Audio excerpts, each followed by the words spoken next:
Tinggal 4 pasukan saja untuk menentukan tempat ke final Piala Malaysia. Baik, untuk mendapatkan perkembangan lanjut buat kedua-dua pasukan antara pasukan JDT dan juga pasukan Perak. Kita terus bersama dengan wartawan lokasi kita Fadhirul Suhaimi yang kini berada di Johor Bahru untuk berikan laporan tentang persediaan kedua-dua pasukan. Assalamualaikum sahabat, apa khabar? Boleh dengar tak jelas suara kami di sini?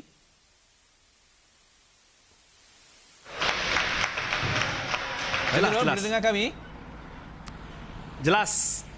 Baik. Okey, silakan Zaki. Baik.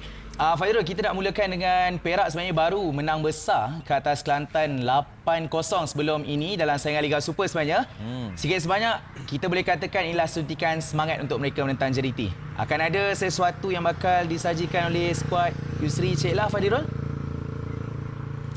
Baik, betul Zaki. Sebenarnya kemenangan ketika dalam aksi Liga Super yang berlangsung pada Sabtu lalu di Ipoh, saya akui sedikit sebanyak memberikan suntikan motivasi lah ataupun semangat kepada skuad muda kendalian Yusri Cik Lah ini untuk aksi berdepan dengan JDT pada esok. Namun seperti mana yang selalu saya maklumkan bahawa mana-mana pasukan kalau berdepan JDT terutamanya beraksi di tempat mereka iaitu di Stadium Sultan Ibrahim, sudah pastinya tugas getir, tugas berat menanti mana-mana pasukan sekalipun dalam saingan Liga Domestik di Liga tempatan kita. Namun ditambah pula dengan keadaan Perak yang hadir tanpa beberapa tonggak utama antaranya Kapten pasukan Luciano seperti mana laporan saya, tanpa juga kelibat pemain tengah berpengaruh Firdaus Sayadi yang masih lagi dibelenggu dengan kecederaan lutut di sebelah kanan. Jadi saya kira tugas sukar untuk Perak sebenarnya untuk mungkin melakukan kejutan ke atas JDT.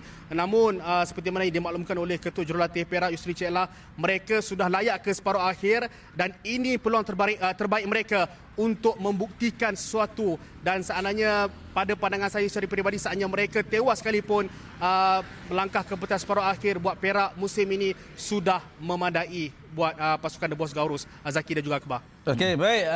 Fadhirul, selagi belum kick off, belum ada lagi sebenarnya perkataan tewas itu untuk pasukan Perak. Okey. Mungkin ada kejutan, saya beritahu kan, kerana pasukan JDT sebelum aksi separuh akhir kedua ini, mereka tewas kepada pasukan Kawasaki 3-1 dalam saingan Liga Juara Asia, dan kemudian ketika berdepan dengan pasukan Kelantan United, mereka menjaringkan 2 gol pada tempoh 15 minit yang terakhir. Mungkin agak sedikit struggle, tetapi apakah itu boleh memberi gambaran bahawa JDT juga akan berdepan laluan sukar, berdepan dengan Perak di perlawanan yang kedua Piala Malaysia?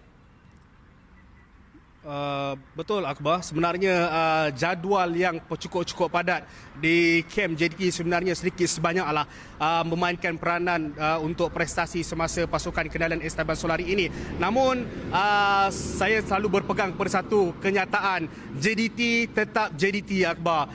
Itu kenyataan yang semua pihak harus terima, semua peminat harus terima bahawa walau sesuka sepadat mana jadual sekalipun, JDT seperti mana kita tahu mereka mempunyai skuad depth yang cukup baik, bukan first level yang terbaik sebenarnya, 22 malah skuad lengkap yang cukup baik. Siapa pun yang masuk Akbar mampu untuk menggalas dan mampu untuk berikan yang terbaik di atas padang. Jadi saya kira untuk perlawanan esok juga seperti mana yang dimaklumkan oleh pengendali JDT Harimau Selatan Esteban Solari ketika pasca perlawanan sesi sidang media ketika mereka tewaskan Kelantan United di Kota Baru tempoh hari, tidak teragak-agak untuk menurunkan kesebelasan terbaik berdepan dengan Perak pada esok Akbar. Yep. Baik, Fad. Tadi Fad sempat bersembang panjang dengan tim Perak kan? Selain Firdaus yang ada injuries kan, ada tak pemain-pemain lain yang dia mempunyai kesukaran untuk beraksi esok?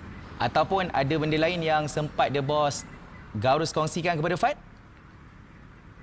Okey, selain daripada Luciano, kapten pasukan dan juga Firdaus Sayadi yang tidak hadir bersama pasukan ke Johor Bahru ketika ini, difahamkan juga Wan Zek Haikal yang bakal memikul tugas selaku kapten pasukan pada malam esok juga berada dalam keadaan 50-50, masih lagi dalam penilaian pasukan perubatan pasukan Perak disebabkan mengalami sedikit kecederaan di bahagian lutut, saya difahamkan. Dan kalau mengikut pemerhatian saya ketika sesi latihan di sebelah petang tadi, nampak segala-galanya baik di secara luaran, secara fizikal nampak baik untuk Wan Zaid Haikal. Dan apa yang menariknya, Coach Yusri memaklumkan beliau mungkin terpaksa menggunakan khidmat Wan Zaid Haikal untuk perlawanan esok. Dan yang lebih menggusarkan pasukan Perak adalah tonggak pertahanan import kelahiran Filipina iaitu Jasper Nilholm juga berada dalam keadaan yang 50-50 yang masih lagi perlu dalam penilaian pasukan perubatan Perak. Jadi saya kira seperti mana yang saya maklumkan tadi, tugas berat buat Perak walaupun pun terjadi, namun saya suka statement dikeluarkan oleh Coach Yusri Ceklah di mana mereka walaupun sedar mereka hadir ke SSI besok dalam keadaan serba kekurangan, namun apa yang pasti mereka akan cuba untuk beri tentangan, beri cabaran yang terbaik buat JDT sekaligus berikan persembahan untuk tontonan para penyokong kedua-dua pasukan pada esok malam. Okey, kalau itulah yang melanda pasukan Perak, ada beberapa pemain utama cedera. Wan Zaid Haikal walaupun tak cergas penuh terpaksa diturunkan juga. Nampak gayanya macam apakah akan ada one-sided game esok di SSI, Fazlul?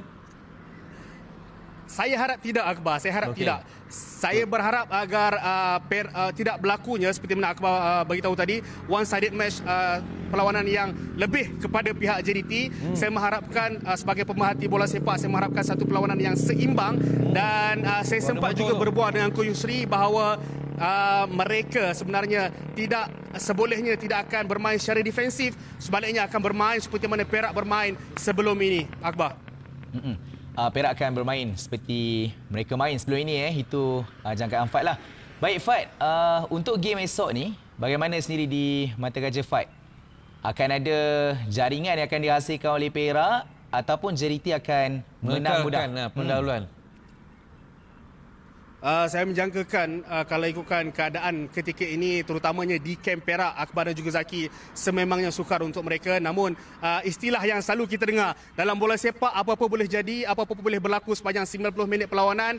Namun saya juga ingin tegaskan bahawa JDT tetap JDT. Namun sekali lagi saya mengharapkan bahawa kedua-dua pasukan dapat mempamerkanlah corak permainan yang menarik, yang menghiburkan untuk kedua-dua penyokong yang akan turun beramai-ramai di Stadium Sultan Ibrahim pada malam esok, Akbar dan juga Zaki. Okey, baik. Terima kasih Fazlul Suhaimi. Kita nantikan perkembangan terbaru daripada JDT dan juga Perak bersama dengan anda di edisi Nadi Arena yang seterusnya. Terima kasih. Assalamualaikum.